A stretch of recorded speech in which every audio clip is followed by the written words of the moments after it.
जहां एक और वुहान वायरस के कारण चीन अपनी खोई हुई साख को बचाने के लिए एड़ी चोटी का जोर लगा रहा है, तो वहीं उसके कारण अपने हजारों से लाखों नागरिकों को खोने वाले देश अन्य देशों के साथ एकजुट होकर चीन के विरुद्ध मोर्चा खोल चुके हैं।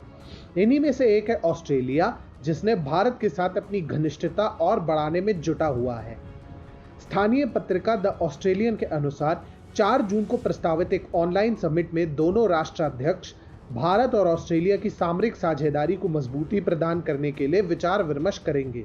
सूत्रों के अनुसार नए साझेदारी के अंतर्गत चिकित्सीय परीक्षण एवं उपकरण, तकनीक, आवश्यक मिनरल इत्यादि के आदान प्रदान पर ध्यान केंद्रित किया जाएगा। इसके अलावा दोनों देश एक नए रक्षा समझौते पर भी हस्ताक्षर करेंगे, जिससे न सिर्फ एक दूसरे के सैन्य बेस का उपयोग होगा, बल्कि सैन्य तकनीक के नए प्रोजेक्ट्स पर काम भी सुचारू रूप से चालू होगा। इतना ही नहीं, भारत ऑस्ट्रेलिया के साथ शैक्षणिक साझेदारी भी करेगा, जिससे ऑस्ट्रेलिया की चीनी विद्यार्थियों और रिसर्चर्स पर निर्भरता कम हो सके। यह निर्णय यूं ही नहीं लिया गया है। चीन एक ऐसा देश है जिसने न केवल भारत का बल्कि ऑस्ट्रेलिया का भी खूब शोषण किया है, और वुहान वायरस के समय भी वह अपनी गुंडागर्दी से बाज नहीं आ रहा है। ऑस्ट्रेलिया इसी गुंडई से तंग आकर उसके विरुद्ध मोर्चा खोल चुका है, जिसे ताइवान, अमेरिका और भारत सहित विश्व के लगभग हर बड़े देश ने अपना समर्थन दिया है। अभी हाल ही में जिस प्रस्ताव के अंतर्गत ऑस्ट्रेलिया वुहान वायरस के फैलने के कारण की निष्पक्ष और स्वतंत्र जांच कराना चाहता था, उसे भारत ने भी अपना पुरजोर समर्थन दिया था। अब चीन ने ऑस्ट्रेलिया का जीना कैसे दूभर कर दिया था, यह आप इन्हीं दोनों उदाहरणों से समझ सकते हैं।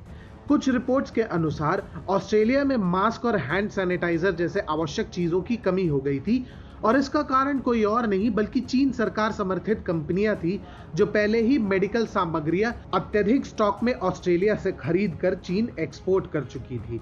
जब तक ऑस्ट्रेलिया की सरकार को होश आया, तब तक इन सामानों की भारी किल्लत पड़ गई थी, जिसके बाद ऑस्ट्रेलिया ने कुछ कड़े नियम लगाते हुए कस्टम्स रेगुलेशन का विस्तार किया, जिसके बाद दस्ताने, गाउन, गॉगल्स, वाइजर्स और अल्कोहल वाइप्स के निर्यात पर प्रतिबंध लगा दिया गया है।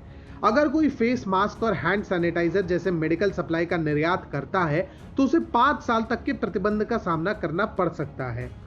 द सिडनी मॉर्निंग हेराल्ड के अनुसार द ग्रीनलैंड ग्रुप नाम की कंपनी के कारण ऑस्ट्रेलिया के मार्केट से एंटी कोरोना वायरस उपकरण गायब हो चुके थे।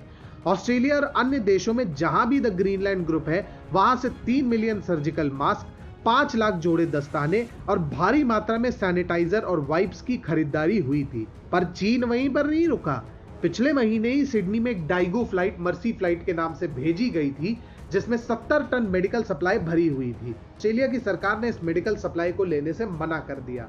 हालांकि जब वो फ्लाइट वापस गई तो उसमें बेबी मिल्क फॉर्मूला के 11,298 टिन के डब्बे भरे हुए थे, जिसके साथ ही उसमें 35,000 किलो टैस्मेनिया अटलांटिक सैमन भी भरा हुआ था। अब सामने आया है कि उस मर्सी फ्लाइट का युआन रिचर्ड जुएन द्वारा प्रबंध किया गया था, जो कि ऑस्ट्रेलिया चाइना डाइगो एसोसिएशन के डायरेक्टर हैं।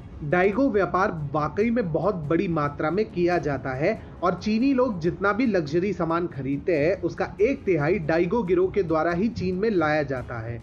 इस गिरोह पर समय समय पर गैर कानूनी चीजों की तस्करी करने और चीजों को बड़ी मात्रा में स्टोर करने के आरोप लगते रहे हैं।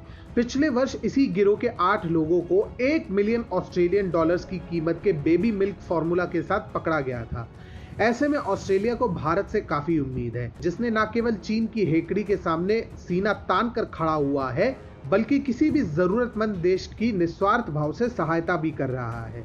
ये समय की मांग भी है और दोनों देशों के हित में भी है कि वे अविलंब इस साझेदारी को लागू करें, ताकि विश्व को चीन पर किसी भी वस्तु के लिए अत्यधिक आश्रित ना होना पड़े।